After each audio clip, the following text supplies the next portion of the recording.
I hope you got that. I did, I think.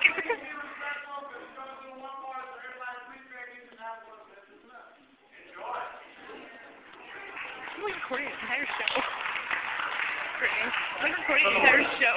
What? I'm like recording an entire show. Way back in the days when the grass was still green, and the pond was still wet, and the clouds were still clean, and the song of the Tony Pond rang out in space.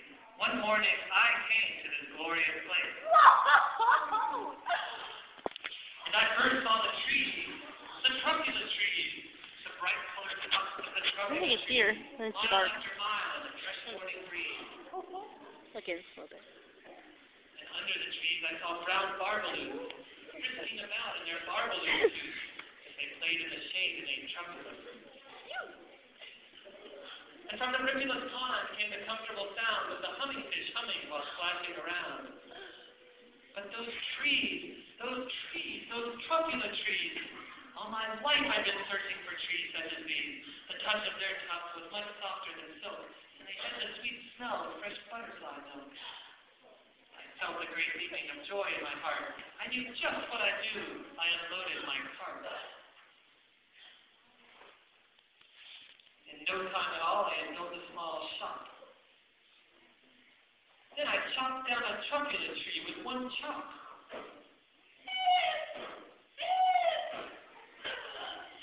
And with great skillful skill, and with great speedy speed, I took the soft tuft, and I did a sneeze.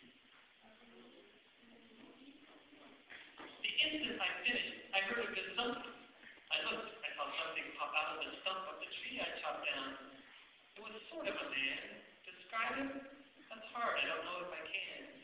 He was shortish and oldish and brownish and mossy. And he spoke with a voice that was sharpish and bossy. Mister, he said with a sawdusty sneeze, I am the Lorax. I speak for the trees. I speak for the trees have no tongue. And I'm asking you, sir, at the top of my lungs. He was very upset, and he shouted and puffed, "What's that thing you made out of my truculent top?" Look, Lorax, I said, there's no cause for alarm. I chopped just one tree. I am doing no harm. I'm being quite useful. This thing is a sneeze. A sneeze to find something that all people need. It's a shirt. It's a sock. It's a glove. It's a hat. But it has other uses. Yes, far beyond that. You could use it for carpets, for pillows, for sheets, or curtains, or covers for bicycle seats. The Lorax said, "Sir, you are crazy with greed. There's no one on earth who would buy that fool's sneeze."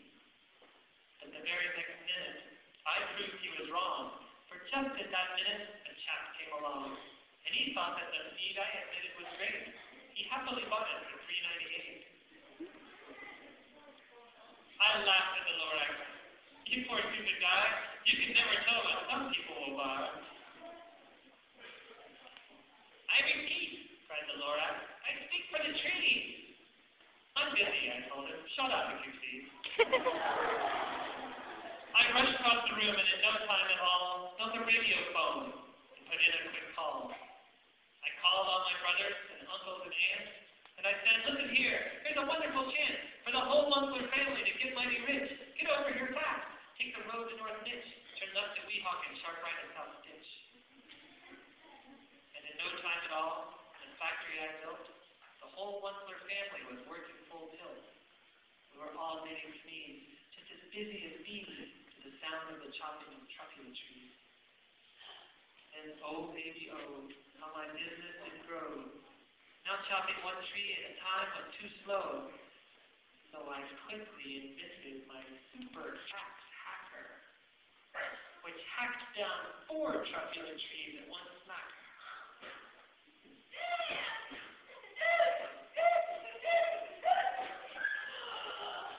We were making sneeze 4 times as fast as before, and that Lorax, he didn't show up anymore. But the next week, he knocked on my new office door. He snapped, "I am Lorax, who speaks for the trees, which you seem to be chopping as fast as you please, but I'm also in charge of the brown barbaloons who played in the happily lived eating truculent fruits. And now, thanks to your hacking my trees to the ground, there's not enough truculent fruit to go round. And my poor barbaloots are all getting the crummies because they have gas and no food in their tummies. They love living here, but I can't let them stay. They'll have to find food, and I hope that they may. Good luck, boys. He cried, and he sent them away. I, the onceler, felt sad as I watched them all go. Business is business, and business must grow, regardless of crummies and tummies, you know. I meant no harm, I must truly do not. But I had to grow bigger, so bigger I got. I biggered my factories, I biggered my roads, I biggered my wagons, I biggered the loads of the needs I shipped out. I was shipping them forth to the south, to the east, to the west, to the north. And I went right on bickering, selling more needs, and I biggered my money, which everyone needs. And again he came back. I was fixing some pipes when that old nuisance Lorax came back with more gripes. I am the Lorax. He coughed and he whipped, he sneezed, he snuffled, he snarled, he sniffed. Onceler, he cried with a croculous croak. Onceler, you're making such smogulous smoke.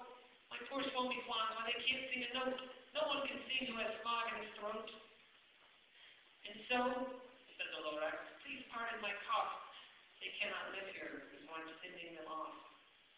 Where will they go? I don't hopefully know. They may have to fly for a month or a year to escape from the smog you smogged up around here.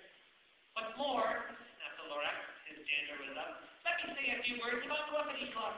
Your machinery chugs on day and night without stop, making gluppity-glop and sloppity-slop. And what do you do with this leftover goo? I'll show you, you dirty old onceler man, you. You're glumping the pond where the hummingfish hum.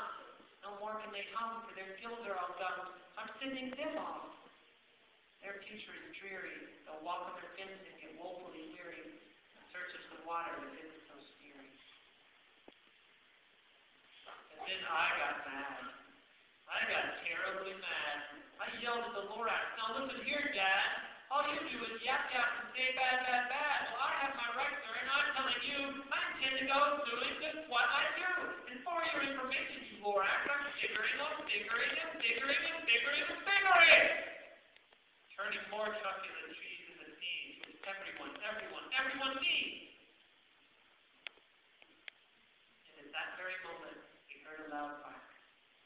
From outside in the field came the sickening smack of an axe on a tree, and we heard the tree fall, the very last truculent tree of them all.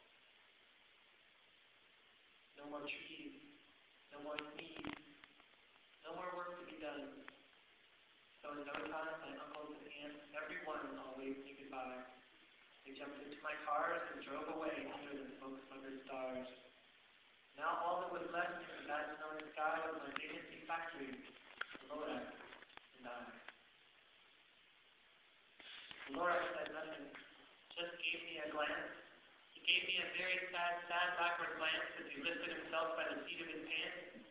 And I'll never forget the grim look on his face when he hoisted himself and took leave of this place through a hole in the smog without leaving a trace. All that the Lorax left here in this nest was a very small pile of rocks with one word, unless. Whatever that meant, well, I just couldn't guess. That was long, long ago, but each day since that day, I've sat here and worried away. Through the years while my buildings have fallen apart, I've worried about it with all of my heart. But now that you're here, the word of the Lorax seems perfectly clear. Unless someone like you hears a whole awful lot, it's not going to get better. It's not. So, catch, called the onceler. He let something fall. They're truculent trees. Catch them. They're the last ones of all. You're in charge. You're in charge of the last of the truculent trees. The truculent trees are what everyone needs. So plant a new truculent. Treat it with care. Give it clean water. Feed it fresh air. Grow a forest. Protect it from axes that hack. And then the Lorax and all of his friends